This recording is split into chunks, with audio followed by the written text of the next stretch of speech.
Andhra Pradesh deputy CM Janasena అధినేత పవన్ కళ్యాణ్ కొండగట్టు అంజన్న స్వామిని దర్శించుకోనున్నారు. కొండగట్టు అంజన్నకు పవన్ కళ్యాణ్ మొక్కులు తెచ్చుకోనున్నారు.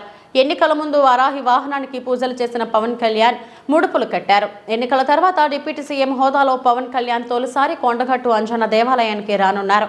పూజల అనంతరం కొండగట్టు నుంచి ఆయన హైదరాబాద్కు తిరుగు ప్రయాణమవుతారు.